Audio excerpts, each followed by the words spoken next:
आज का पहला वीडियो है हमारा इस चैनल पे। चैनल का नाम है आसनी क्लासेस।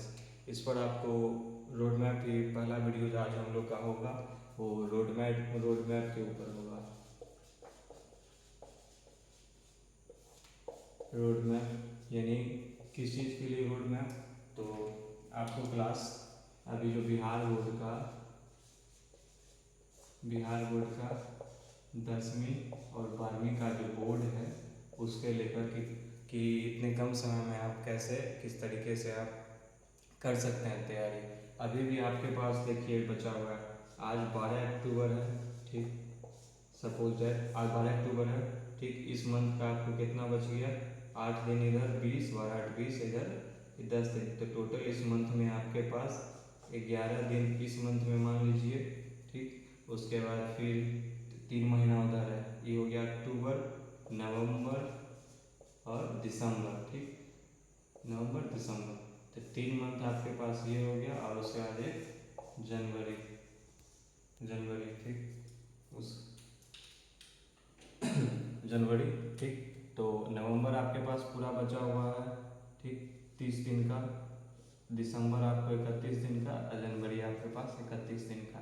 तो टोटल आपके पास कितने टाइम हो गए, तो 9, ठीक। और उसके बाद 2 92 और इधर प्लस 11 छोड़िए 10 ही जोड़ लीजिए, तो टोटल आपके पास कितने दिन हो गए 112 दिन।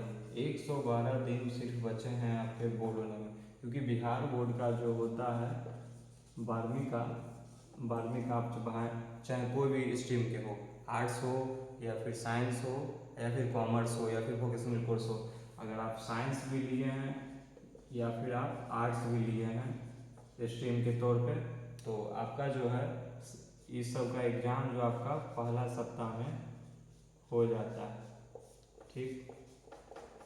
पहला सप्ताह में ही होना शुरू हो जाता है। जनरली लमसम 5 फरवरी से शुरू हो जाता है या फिर 2 फरवरी से, ठीक। और वही अगर हम बात अब करते हैं 10वीं बोर्ड की, 10वीं बोर्ड की, ठीक।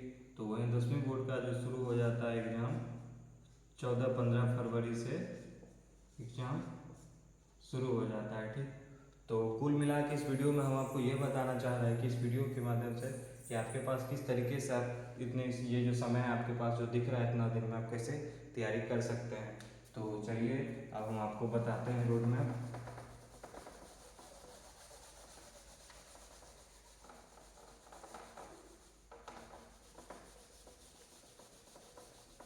तो सबसे पहले इसको रीच कर लेते हैं 1 सेकेंड।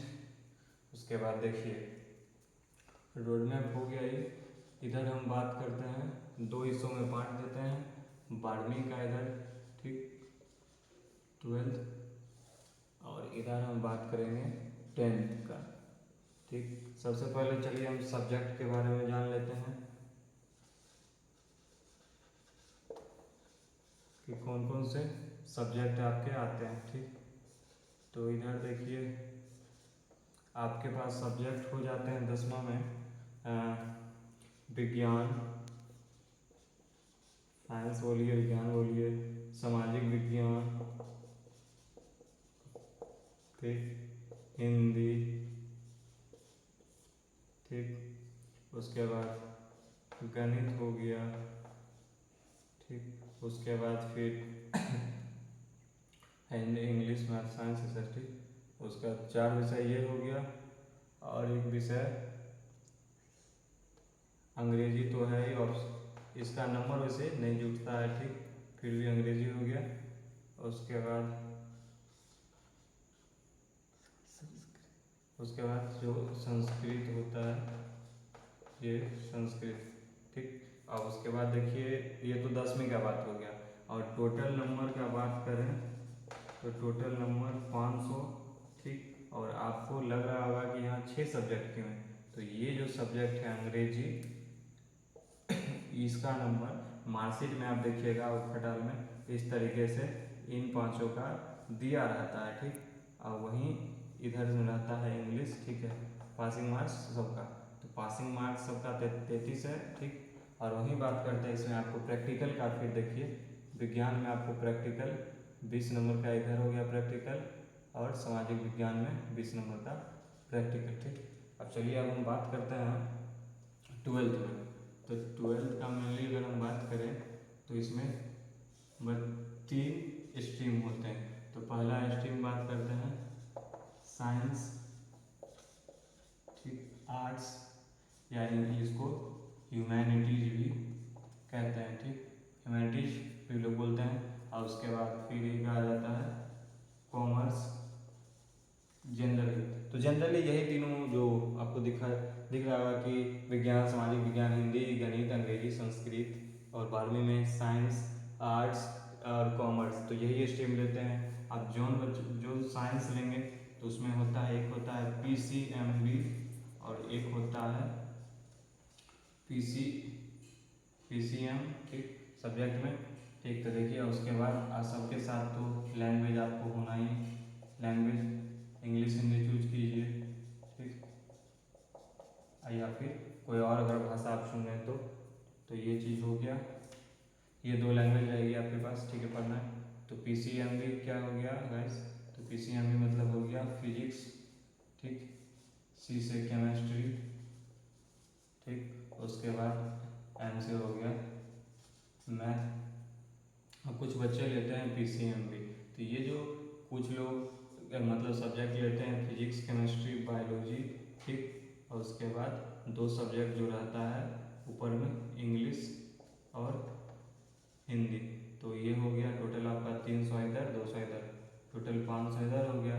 और एक होता है एडिशनल सब्जेक्ट, ठीक, एडिशनल सब्जेक्ट के तौर पे अगर आप चाहते हैं कि ठीक है, अगर हम फिजिक्स, केमिस्ट्री, बायोलॉजी, मैथ भी अगर आप चाहते हैं तो मैथ भी ले सकते हैं।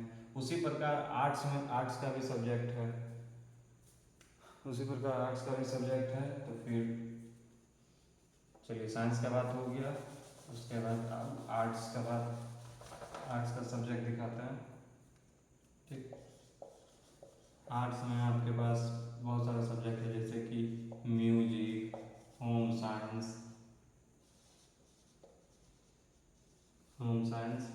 उसके बाद फिर आपके पास हिस्ट्री,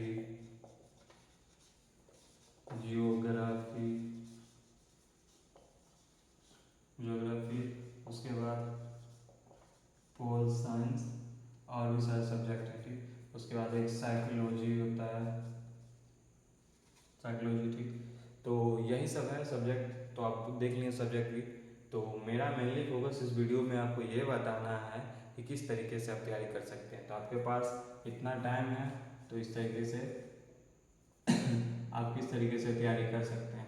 तो ज़्यादा कुछ है नहीं इसमें भारी भरकम, आप खुद से भी कर सकते हैं। और आपको, और इस चैनल पे आपको सबसे पहला वीडियो जो आएगा वो 12वीं का हिंदी का आएगा। ठीक, 12वीं के हिंदी का पहला वीडियो आएगा। ठीक है, जो पहला चैप्टर है हिंदी के गद्य खंड का बातचीत, जिसके लेखक हैं बालकृष्ण भट्ट। ठीक, तो वो चैप्टर होगा पहला। ठीक, उसके बाद आप लोगों से नम्र विनती है, और देख के बताइएगा, कमेंट कीजिएगा कि किस तरीके से आपको वीडियो लगा। ठीक है, अपना राय कमेंट बॉक्स में ज़रूर दें। अगर वीडियो पसंद हो तो आप लाइक कर सकते हैं। धन्यवाद, जय हिंद, जय भारत।